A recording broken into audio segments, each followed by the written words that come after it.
สามิข้าพระเจ้านมัสการพระธรรมกราบธัมโมเมนะโถพระธรรมเป็นที่พึ่งของเรา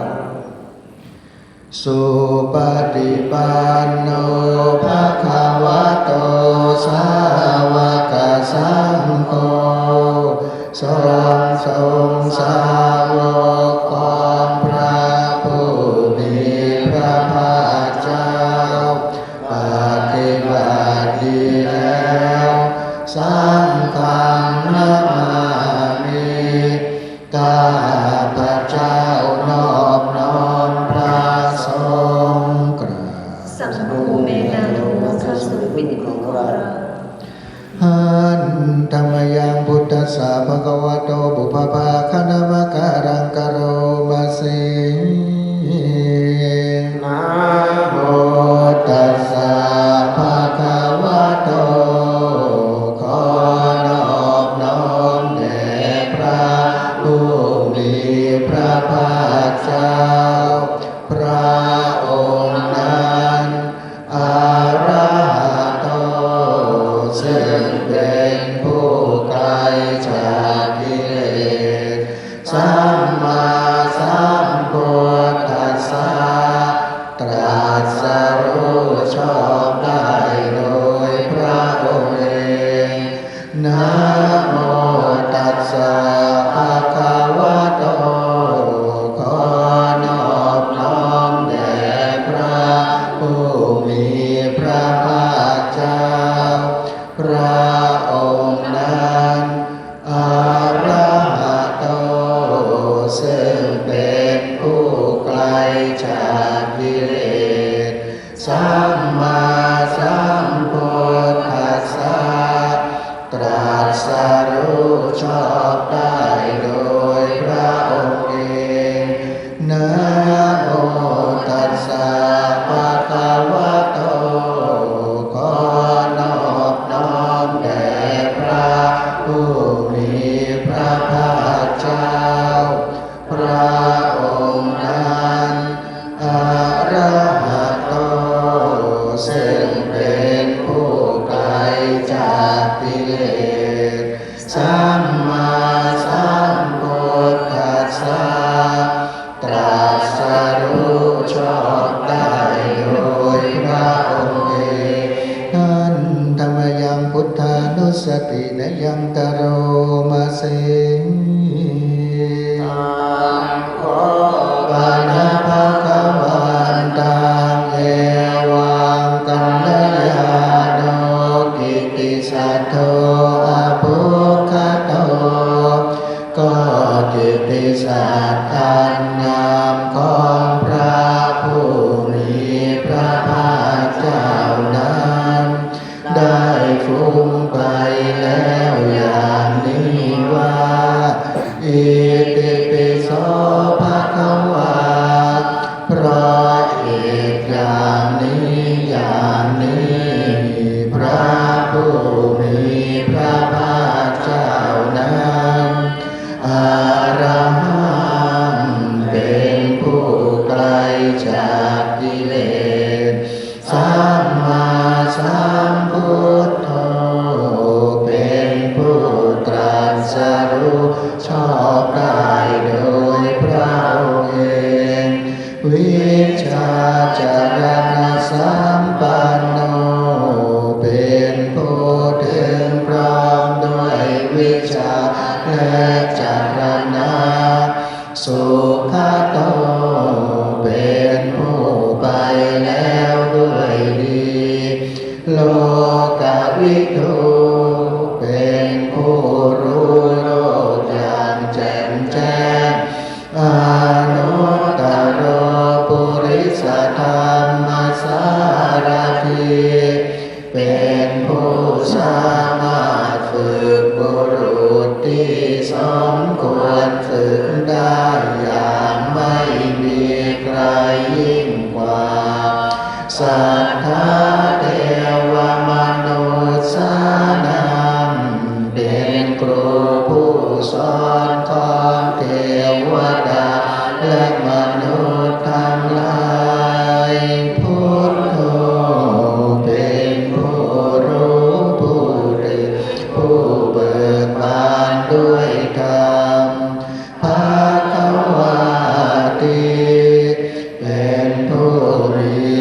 ามจำเริญจำแน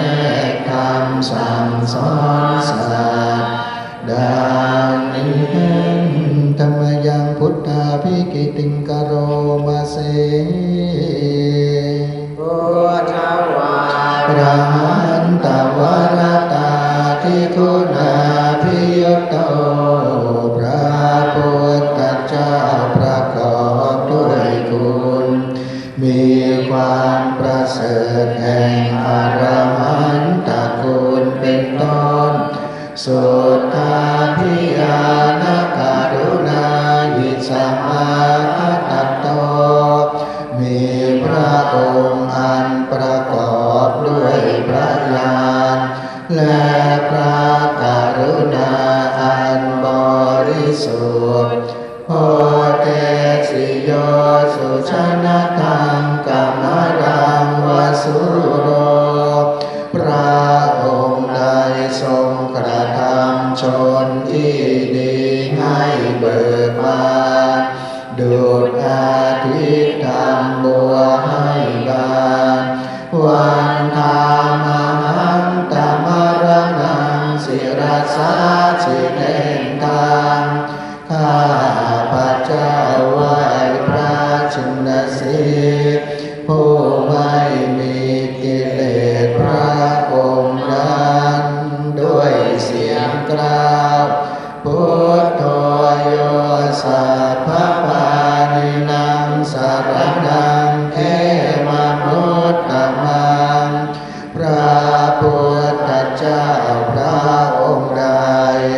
เป็นสรณะอันเกษมสูงสุดของสัตว์ทั้งหลายปัทมานุสติอานังวันธามิตังสิเรนะหังข้าพระเจ้าไหว้พระพุทธเจ้าพระองค์นั้นอันเป็นที่ตั้งแห่งความระลึกองค์ที่หนึ่งด้วยเสียงกล่าวโอทัสสะหะสมิทาโสวาพุทโธเมสามิติสโรข้าพระเจ้าเป็นทาสของพระพุทธเจ้าพระพุทธเจ้าเป็นนายมีอิสระเหนือข้าพระเจ้าพุทโธทุกขาสัทธาตาจาวิอาตาจาริตาสเมพระพุทธเจ้าเป็นเครื่องกำจัดทุกข์และทรงไว้ซึ่งประโยชน์แก่ข้าพระเจ้าพุทธัสสะหังนิยาเตมิสริรัญชีวิตันจิตังข้าพระเจ้ามอบกายถวายชีวิตนี้แด่พระพุทธเจ้าวันตันโตหังจริสามิพุทธัสเสวสุโพธิตังข้าพระเจ้าผู้ว่าอยู่จากประพฤติตามซึ่งความตรัสรู้ดีของพระพุทธเจ้านัตถิเมสารนังอัญญังพุทโธเมสารนังวรังสารณะของข้าพระเจ้าไม่มี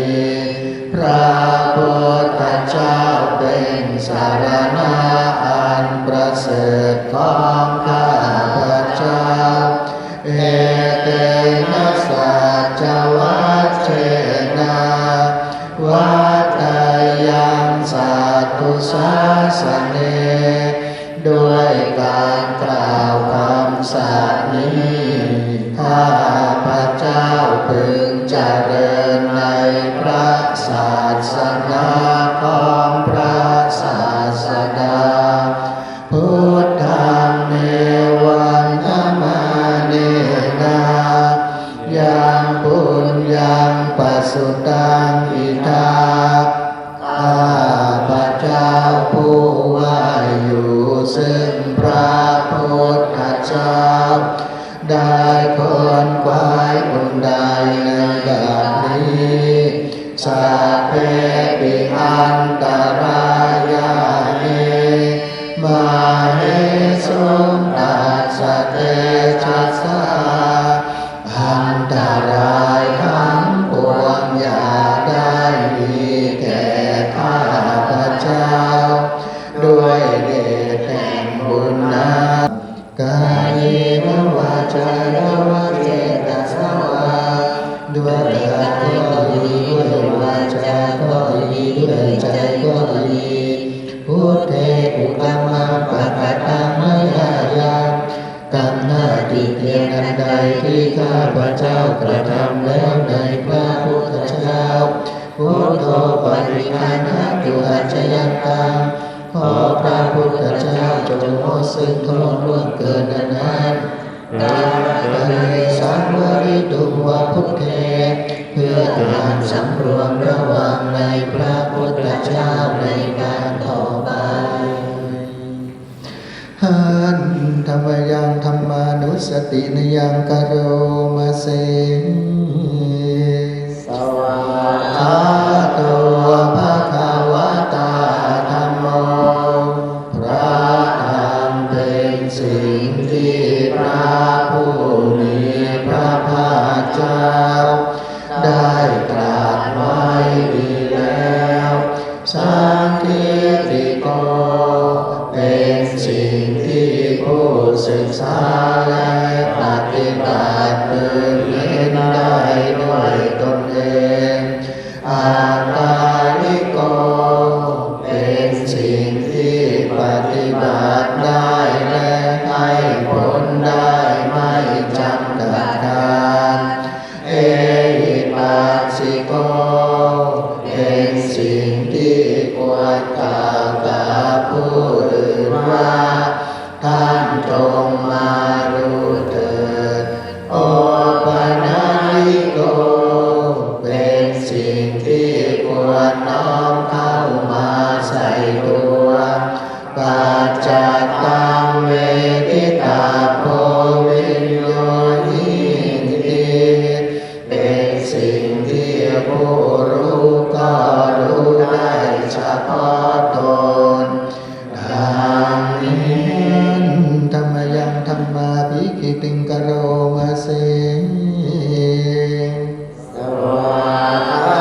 กขาทิกุณโยภวเสนะสยโยพระธรรมเป็นสิ่งที่ประเสริฐเพราะประกอบด้วยคุณคือความที่พระผู้มีพระภาคเจ้าตรัสไว้ดีแล้วตอนโยมาคปากปริยัติวิโมกเทโตเป็นธรรมอันจำแนกเป็นมรรคผลปริยัติและนิพพานธัมโมกุโรกัปปตัณณาตนะทาวิคารีเป็นธรรมทรงไว้ซึ่งผู้ทรงธรรมจากวันตกไปสู่โลกที่ชั่ววันธามหันตมหารามวรธรรมเมตตาข้าพระเจ้าไหว้พระธรรมอันประเสริฐนั้นอันเป็นเครื่องกระจัดเสียซึ่งความมืดธัมโมโยสัพพปานินังสรณังเขมมุตตมังพระธรรมใดเป็นสรณะอันเกษมสูงสุดของสัตว์ทั้งหลายทุติยานุสติภานังวันตามิตังสิเรนะหังข้าพระเจ้าไหว้พระธรรมนั้นอั อันเป็นที่ตั้งแห่งความระลึกองค์ที่สองด้วยเสียงกล่าวธรรมัสสะหัสสะมิทาโสวาธัมโมเมสามิกิสสะโรข้าพเจ้าเป็นทาสของพระธรรมพระธรรมเป็นนายมีอิสระเหนือข้าพเจ้าธัมโมทุกขัสสะคาตาจาวิทาตาจาริตาสะเมพระธรรมเป็นเครื่องกำจัดทุกข์และทรงไว้ซึ่งประโยชน์แก่ข้าพเจ้าธรรมัสสะอังนิยาเตมิสาริรันชีวิตังจิตังข้าพเจ้ามอบกายถวายชีวิตนี้แด่พระธรรมวันตันโตหังจริตสามิอามาเสวะสุธรรมกังข้าพเจ้าผู้ว่าอยู่จากประพฤติตามซึ่งความเป็นธรรมดีของพระธรรมนัตถิเมสารนังอัญญังธัมโมเมสารนังวรังสารณะอื่นของข้าพเจ้าไม่มีพระธรรมเป็นสารณะอันประเสริฐของข้าพเจ้าเชนะวัฏยังสาธุสาสเนด้วยการกล่าวคำสัตย์นี้ข้าพเจ้าพึงเจริญในพระศาสนาของพระศาสดาธรรมังเมวานะมาเนนะยังปุญญังปัสสุตังอิทาข้าพเจ้าผู้ว่าอยู่ซึ่งพระธรรมได้ผลควายบุญใดในบัดนี้สัพเพปิอันตรายาเมมาเหสุตัสสะเตชัสสะอันตรายทั้งปวงอย่าได้มีแก่ข้าพเจ้าด้วยเดชแห่งบุญนาวินวาจายวเจตสวาด้วยกายก็ดีด้วยวาจาก็ดีด้วยใจก็ดีทำเมตุธรรมังปะกะตังวะยายัง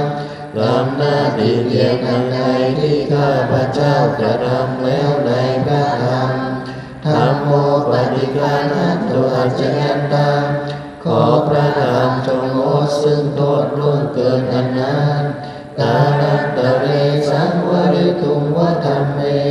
เพื่อการสำรวมระวังในพระธรรมในการต่อไปหันธรรมยังสังขานุสตินยังกโรมาเสโสปาฏิปันโนภะคะวะโตสาวกสังโฆทรงสาวกของพระผู้มีพระภาคเจ้าผู้ใดปฏิบัติดีแล้วโอจุปฏิปันโนภะคะวะโตสาวกสังโฆทรงสาวกของพระ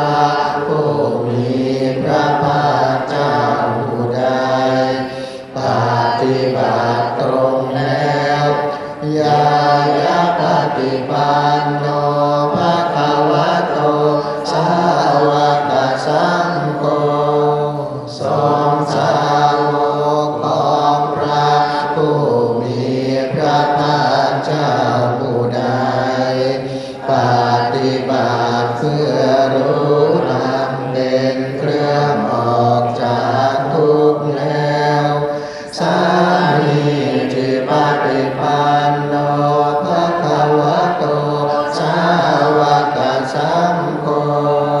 ทรงสาวกของพระผู้มีพระภาคเจ้าผู้ใดปฏิบัติสมควรแล้วยาติธรรมได้แก่บุคคลเหล่านี้คือจัตตาริปุริสยุคานิอัตถปุริสปุคลาคู่แห่งบุรุษสี่คู่นับเรียงตัวบุรุษได้แก่บุรุษเอสะภะคะวะโตสาวกสังโฆนั่นแหละทรงสาวกของพระผู้มีพระภาคเจ้าอาหุนายโยเป็นสมควรแก่สักการะที่เขานำมาบูชาปาหุนายโยเป็นสมควรแก่สักการะที่เขาจัดไว้ต้อนรับทักขินายโยเป็นผู้ควรรับทักษิณาทานอัญชลีกรานิโยเป็นผู้ที่บุคคลทั่วไปควรทำอัญชลีอนุตตรังปุญญเขตังโลกัสสาติเป็นเนื้อนาบุญของโลกไม่มีนาบุญอื่นยิ่งกว่าดังนี้ธรรมยังสังฆาภิกิติงกโรมาเสสาธัมมัชฌัสุปฏิปัตติคุณาทิโยโตพระสงฆ์ที่เกิดโดยพระสัทธรรมประกอบด้วยบุญมีความปฏิบัติดีเป็นต้นโยธาภิโตอริยบุคคลสังฆเสโทเป็นหมู่แห่งพระอริยบุคคลอันประเสริฐแต่จำพวกศีลาธิกามปวาราสยกายจิตโตมีกายและจิตอันอาศัยธรรมมีศีลเป็นต้นอันบวรวันธามหังตมริยานาคนังสุทธังข้าพระเจ้าไหว้หมู่แห่งพระอริยเจ้าเหล่านั้นอันบริสุทธิ์ด้วยดีสังโฆโยสัพพปานินังสรณังเขมมุตตมังพระสงฆ์หมู่ใดเป็นสรณะอันเกษมสูงสุดของสัตว์ทั้งหลายตาติยานุสติทานังวันทามิตังสิเรนังข้าพระเจ้าไหว้พระสงฆ์หมู่นั้นอันเป็นที่ตั้งแห่งความระลึกองค์ที่สามด้วยเสียงกล่าวสังฆัสสะหัสสะมิทาโสวาสังโฆเมสามิติสโรข้าพระเจ้าเป็นทาสของพระสงฆ์พระสงฆ์เป็นนายมีอิ สระเนื้อข้าพเจ้าสังโฆทุกขาสัพพาตาจาวิคาตาจาริตาสเมพระสงฆ์เป็นเครื่องกำจัดทุกข์และทรงไว้ซึ่งประโยชน์แก่ข้าพเจ้าสังฆัสสะนิยาเทมิสริรันชีวิตันจิตังข้าพเจ้ามอบกายถวายชีวิตนี้แด่พระสงฆ์วันนั้นตรงนั้นจริตสามีสังฆัสสะปฏิปันนตังข้า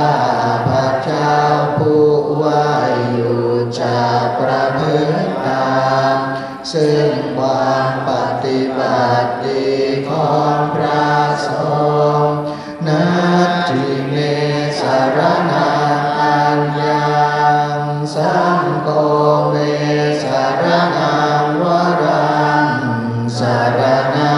อื่นของข้าพเจ้าไม่มีพระสงฆ์เป็นสรณะอันประเสริฐของข้า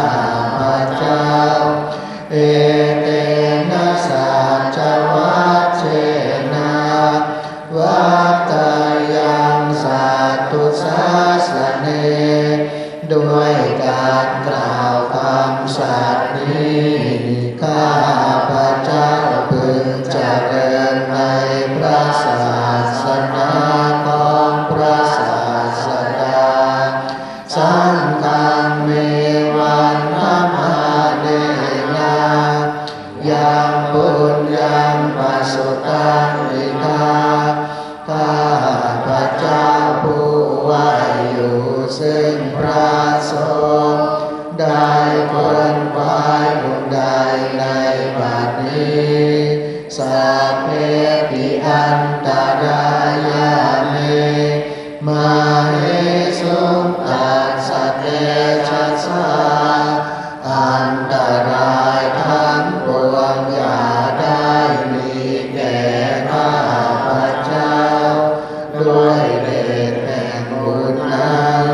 กายเนวาจายวเจตสวาด้วยกายก็ดีด้วยวาจาก็ดีด้วยใจก็ดีสังเฆกุกัมมังปะกะรังมยายากรรมหน้าดีเดียนอันใดที่ข้าพเจ้ากระทำแล้วในพระสงฆ์สังโฆปฏิฆานะตุอัจฉยันตัง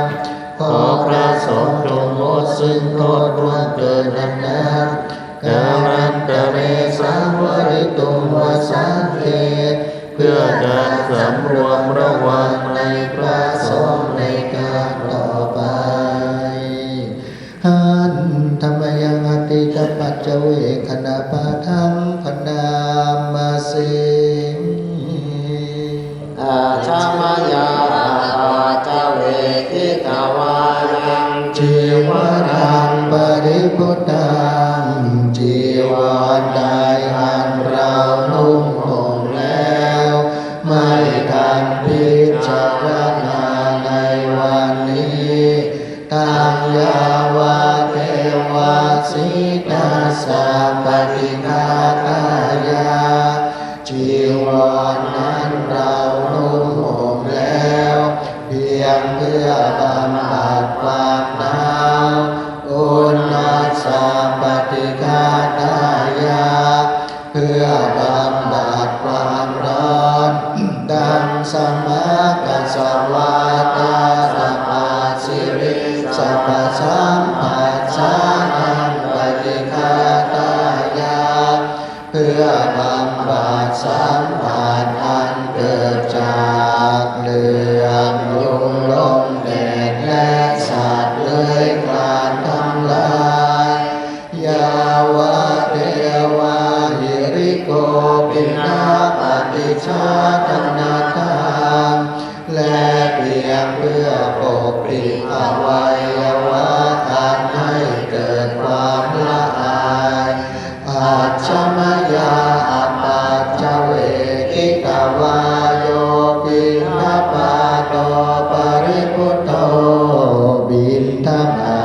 ายอันเราฉันแล้ว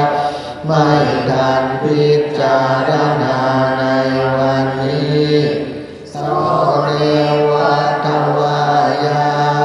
บิณฑบาตนั้นเราฉันแล้วไม่ใช่เป็นไปเพื่อความเพลิดเพลินสนุกสนานนามัทายาไม่ใช่เป็นไปเพื่อความเมามันเกิดกำลังพลังทางกายนามันดนายาไม่ใช่เป็นไปเพื่อประดับนาวิปุสนายาไม่ใช่เป็นไปเพื่อตกแต่งยาวะเทวะอิมัสสกายะสถิติยา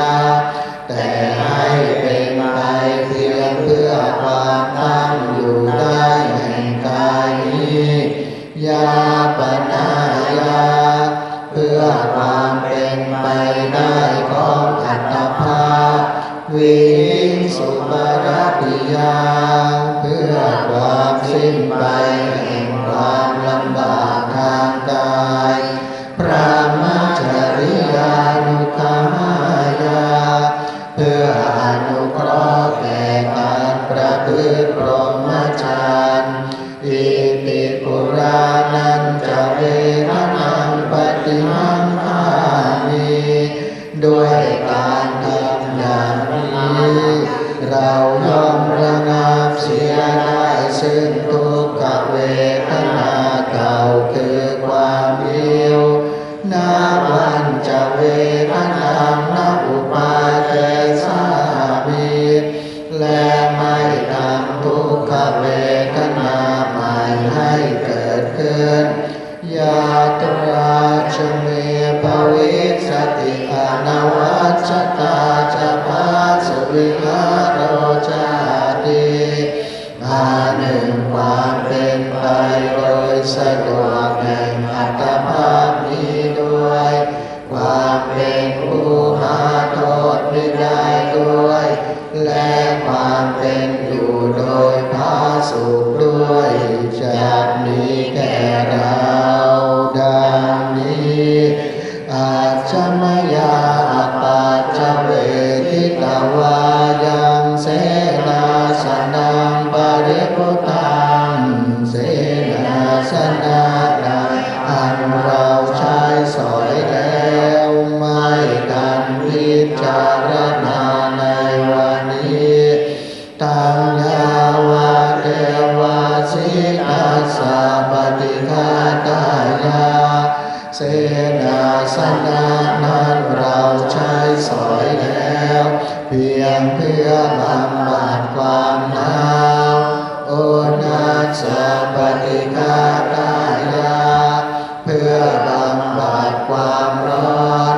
ดังสมากัสสวาตาตปาสิริงสัพพสัมผัสสานังปฏิฆาตายาเพื่อบำบัดสัมผัสอันเกิดจากเปลือกยุงลมแดดและสัตว์เลื้อยคลานทั้งหลายยาวะเทวาอุตุปริสยามิโนทนังปฏิสัลลานารามัตถังเพียงเพื่อบรรเทาอันตรายอันจะพึงมีจากดินฟ้าอากาศและเพื่อความเป็นผู้ยินดีอยู่ได้ในที่หลีกเล่นสำหรับภาวนาอาชมยาปัจจเวทิตวายโยทิลานปัจจยาเตสัจจปริภาโรปริพุตโตกิลานเปสัตบริขารใดอันเราบริโภคแล้วไม่การพิจารณาในวันนี้โสยาวะเทวะอุปันนานาเวยาภาธิกานาเว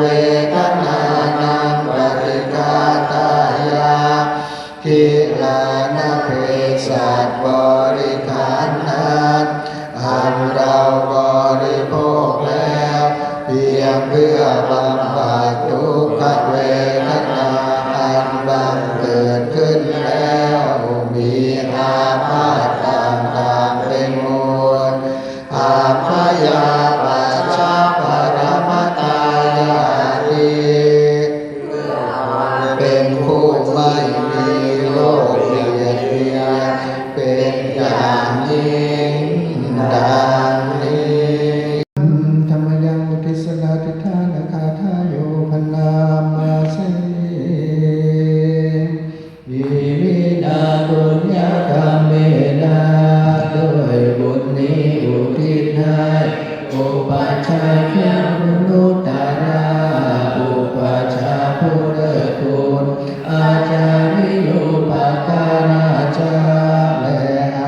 ญผู้เกื้อหนุนมาตาปิตาจายาตากาทั้งพ่อแม่และปวงญาติสุริโยจันทิมาราชาสุนจันและราชาคุณบันตานาราปิชาผู้ทรงคุณหรือสูงชาติพระมาราชาอินทาจาพรหมบาลและอินทราชโลกปาราชเทวตาทั้งถวยเทพและโลกบาลยะโมมิตามนุสาจายมมารามนุษย์มิตรมัจจกาเวริกาจิจาผู้เป็นกลางผู้จอมพานสัพเพสัตตาสุขีโหตุขอให้เป็นสุขสันต์ทุกตัวหน้าอย่าทุกข์ทนปุญญานิปัสสตานิเมบุญพรที่ข้าทำจงช่วยอำนวยสุขผลสุขังจติวิธังเตตุให้สุขสัพย์อย่างล้นขีดพังปาเปทะโอมตาให้รู้ถึงนิพพานพรานอิมินาบุญญาธรรมเมนาด้วยบุญนี้ที่เราทำอิมินาอุทิศเสนาจาและอุทิศให้ปวงสัตว์ที่ปาหังสุรเกเจวาเราพันได้ซึ่งการตัดการหูปาทานเจตนาตัวตัณหาอุปาทานเยสันตาเนหินาธรรมาสิ่งชั่วในดวงใจ